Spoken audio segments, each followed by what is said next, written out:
मैं कराची के मेयर मुर्जा वहाब साहब से बात करूंगा, लेकिन कराची और कोयटा का आपस में बहुत गहरा ताल्लुक है। तो कोयटा में जो क्या सूरत हाल है वो भी आपको दिखानी ज़रूरी है। बलूचिस्तान को हम इग्नोर नहीं कर सकते। चलते हैं कोयटा, सलमान अशरफ की रिपोर्ट। कोयटा में सफाई की ये सूरत हाल है कोयटा के डबल रोड और उससे मुनेका इलाकों की। एक तरफ कचरे के ढेर तो दूसरी जानिब उबलते गटर और नालियों से बहता सीवरेज का पानी। इस तरह के मनाजिर शहर में कई जगहों पर दिखाई देते हैं, जिससे कारोबारी तबका भी शदीद परेशानी का शिकार है। ये देखिए क्या से हाल बना हुआ है, यहाँ से गुजरना मुश्किल है, बीमारियाँ हो रही हैं, बीमारियाँ पैदा हो रही हैं यहाँ पे। शहर में यौमिया 1300 मैट्रिक टन पैदा होने वाले कचरे को ठिकाने लगाने के लिए निजी कंपनी को ठेका दिया गया।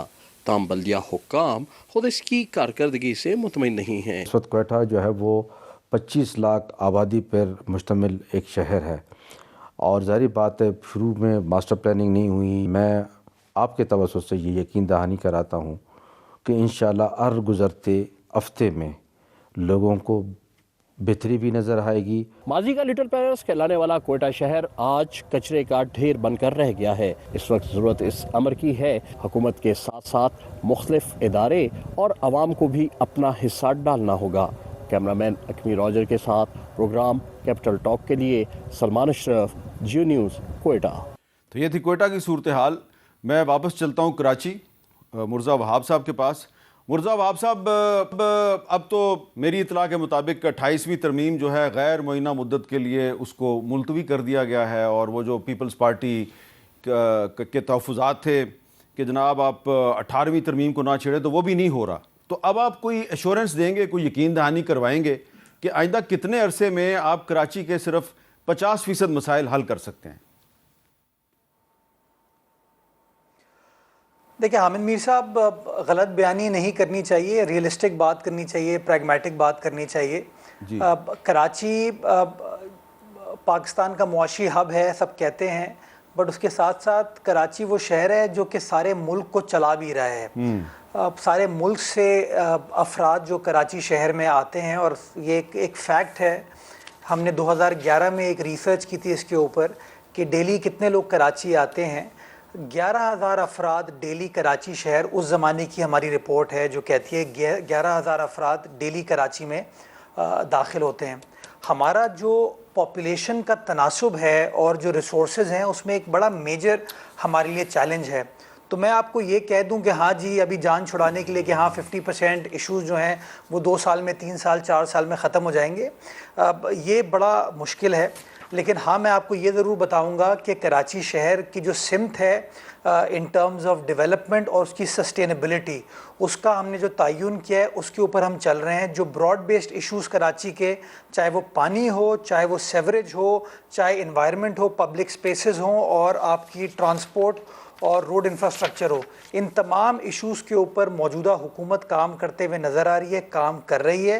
लेकिन मैं फिर गुजारिश ये करना चाहूँगा, ये नहीं हो सकता कि एक पार्टी काम करे और दूसरी पार्टी सबको नीचा दिखाए, या तीसरी पार्टी किसी को नीचा दिखाए। जब मिल के आप काम करेंगे तभी मैं समझता हूँ डेवलपमेंट को आप शोकेस भी कर पाते हैं और डेवलपमेंट को सस्टेन भी कर पाते हैं। इसलिए इस बात को एम्फेसाइज करना चाहता हूँ हामिद मीर साहब कि कराची शहर के डायनामिक्स लाहौर और पेशावर या कोयटा जैसे नहीं है। वो उसकी वजह ये है कि कराची शहर के अंदर वफाकी टेरिटरी भी है जो कि KPT, port Qasim, railway, cantonment boards हैं। कराची शहर में पाकिस्तान पीपल्स पार्टी भी है। कराची शहर में 9 टाउन्स में जमात इस्लामी भी है, और कराची शहर में 3 टाउन्स के अंदर पाकिस्तान तहरीक इंसाफ भी है। तो सबका स्टेक है कराची शहर के अंदर, और MQM, MNA और MPA भी है। तो जब तक हम लोग सब यकसोई के साथ ये नहीं सोचेंगे कि शहर का सोचना है, शहर के मसाइल को कैसे आगे लेकर चलना है हल की तरफ, तब तक मैं समझता हूँ हम मसाइल का हल तलाश नहीं कर पाएंगे। बदकिस्मत सिचुएशन ये कि कराची का मामला आता है तो हर शख्स अपनी अपनी सियासत की तरफ ये बड़ी शहर का नहीं, ये बड़ी बदकिस्मती है। लेकिन मुसद्दिक मलिक साहब कुछ वजाहत करना चाह रहे हैं। मेरी यही है कि शहर का सोचे। NFC के हवाले से कोई वजाहत करना चाह रहे हैं? मैं ये कहना चाहता हूँ कि एक ही दिन में NFC के तमाम अवार्ड्स हर सूबे को उसकी मुताबिकत से दिए जाते हैं। मैं एक बात और भी कहना चाहता हूँ, हमारी कुल जो इस वक्त कलेक्शन है, ये थोड़ी सी मैं वजाहत करना चाहता हूँ, वो 16 ट्रिलियन 16 खरब है जो पैसे वफाकी हुकूमत के पास आते हैं। उसमें से 8.5 खरब जो हैं वो सूबों को दे देते हैं, और 8.5 से ज़्यादा खरब जो हैं वो दे देते हैं कर्ज़ की अदायगी में। यानी 16 अरब खरब हमारी आमदन है और 17 खरब हम दे के वफाकी हुकूमत चलाना शुरू करते हैं। तो भाई बात यह है कि ये तमाम चीज़ें जो दावे हैं कि मेरा 4 अरब 4.5 अरब, ये बैठ के हमें सलीके से एक घर चलाने के लिए जिस तरह सारे भाई बहन बैठ के आपस में बात करते हैं उस तरह हमें ये चलाना होगा, वरना ये ऐसे चलेगा नहीं। जी जी जल्दी से कर दें मुर्तज़ा साहब, जल्दी से। एक बस छोटा सा पॉइंट, एनएफसी पे तो बहुत लंबी चौड़ी गुफ्तगू हो जाएगी। मैं बुनियादी गुजारिश आपको करूं, देखें इस वक्त भी कराची का ट्रैफिक केओस में फंसा हुआ है। क्यों? क्योंकि पंजाब गवर्नमेंट के खिलाफ ट्रांसपोर्टर्स ने हड़ताल की हुई है।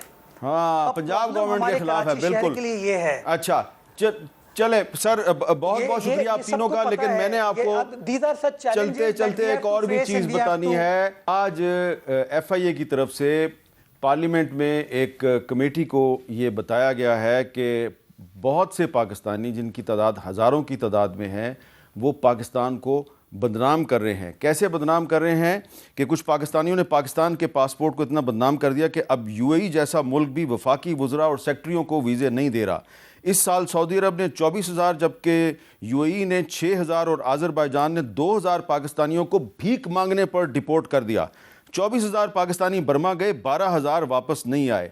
साथ ही साथ ये भी बता दूं कि इस साल अमेरिका ने 3,155 इंडियंस को भी डिपोर्ट किया है। तो सिर्फ पाकिस्तानी डिपोर्ट नहीं होते, इंडियंस भी डिपोर्ट हो रहे हैं। तो मैं कहना ये चाह रहा हूं कि पाकिस्तान के मसाइल से भागकर आप लोग अगर बाहर के मुल्कों में जाके भीख मांगेंगे तो फिर आप पाकिस्तान का भी बहुत नुकसान कर रहे हैं। और ये लोग जिनको वहाँ से डिपोर्ट किया जा रहा है, इनको पाकिस्तान वापस आने पर गिरफ्तार करके इनके खिलाफ कार्रवाई भी होनी चाहिए।